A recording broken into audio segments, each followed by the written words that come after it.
Magandang araw sa inyong lahat, ako si Ayin Minorca. Ngayon, may bago tayong aralin na tatalakayin tungkol sa patakarang piskal. May ideya ba kayo tungkol sa patakarang piskal? Kung wala, halik kayo at makinig sa ating bagong aralin. Ano nga ba ang patakarang piskal? Ang patakarang piskal ay may kinalaman sa pagkontrol ng pamahalaan sa kanyang paggastos at pagpataw ng buwis na ang layunin ay palaguin ang ekonomiya at balansihin ang mga presyo sa pamilihan.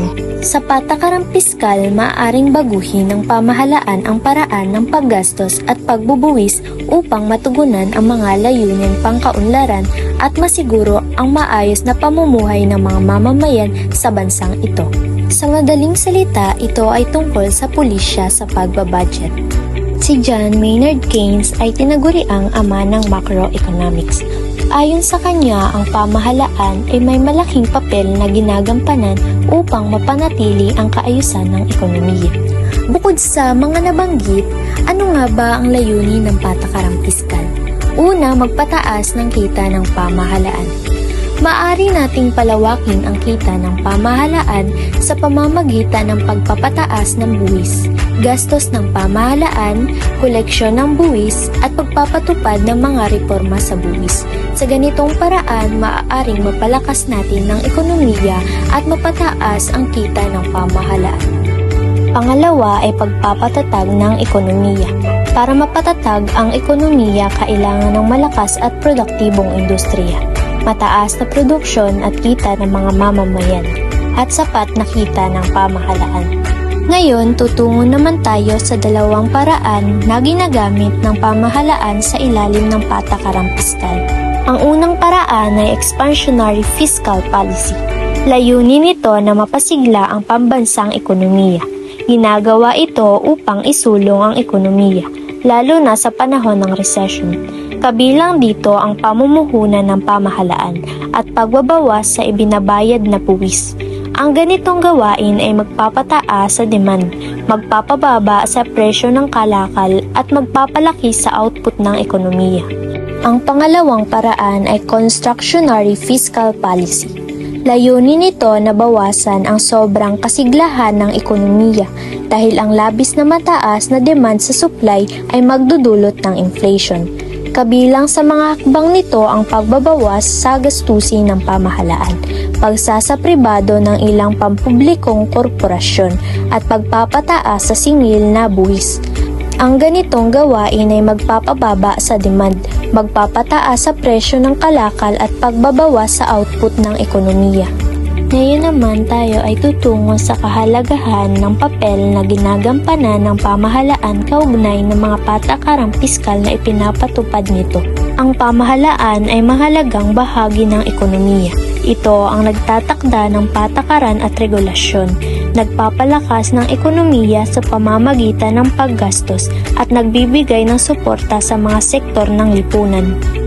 Pambansang budget at paggastos ng pamahalaan. Ang pambansang budget ay ang planong gastusin ng pamahalaan sa isang taon. Balanse ang budget kapag pantay ang kita at gastusin ng pamahalaan. May deficit sa budget kapag mas malaki ang gastusin kaysa sa kita at may surplus kapag malaki ang kita kaysa sa gastusin. May 7 paraan ng paghahanda ng budget. Ang unang paraan ay nagpapalabas ng budget call ang Department of Budget and Management or DBM sa lahat ng ahensya ng pamahalaang pambansa.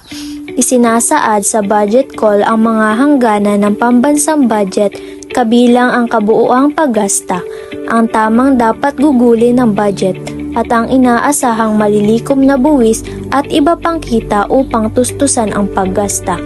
Ang mga hangganang ito ay batay sa pagtaya ng Development Budget Coordinate Committee.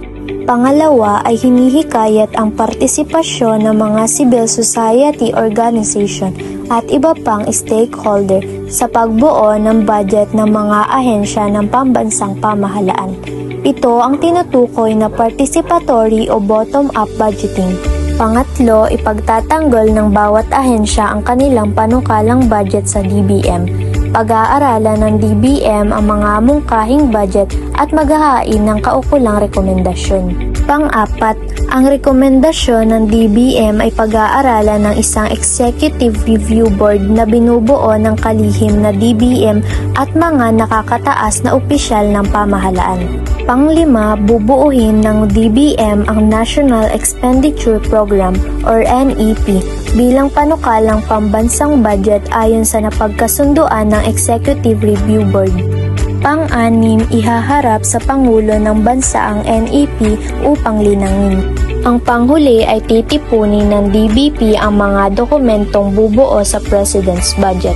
Kabilang narito ang NEP at ito ay isusumite sa Kongreso bilang General Appropriations Bill o GAB upang aprobahan bilang isang ganap na batas. Ang budget ng pamahalaan. Ang budget ng bansa ay inihahanda ayon sa mga prioridad ng pamahalaan.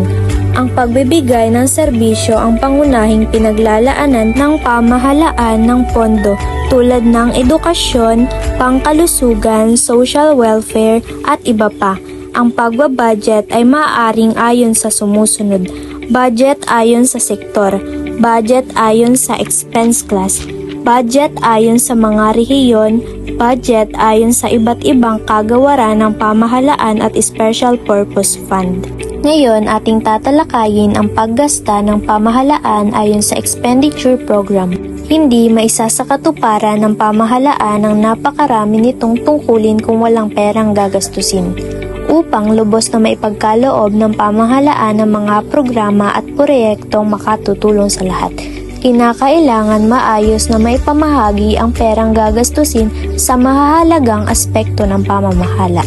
Ano nga ba ang expenditure program? Ang expenditure program ay tumutukoy sa siling o pinakamataas na gastusing nararapat upang matugunan ang mga pananagutan o obligasyon ng pamamahala sa loob ng isang taon. Ang nasabing siling ay suportado ng mga tinatayang pinagkukunang pinansyal. Nahahati ito sa tatlo. Ang una ay ang current operating expenditures. Ang current operating expenditures ay ang gastusin para sa mga produkto at serbisyo para sa mga gawaing pampamahalaan. Kasama dito ang personal services at maintenance and other operating expenses or MOOE. Ang personal services ay para sa sahod at iba pang mga kabayaran ng mga empleyado ng gobyerno. Ang MOOE naman ay para sa pagpapatakbo ng mga ahensya tulad ng mga supplies at utilities. Ang pangalawa naman ay ang capital outlays. Panustos para sa pagbili ng mga produkto at serbisyo kung saan ang kapakikinabangang makukuha mula rito ay maaaring magamit sa loob ng maraming taon at maaaring makadagdag sa mga asset ng gobyerno. Kabilang dito ang mga pamumuhunan sa capital stock ng mga GOOCC at mga subsidaryo nito. Ang pangatlo ay ang net lending, paunang bayad ng gobyerno para sa mga utang nito. Kabilang dito ang mga utang na naliko mula sa mga programang kaugnay ng mga korporasyong pagmamay-ari ng gobyerno.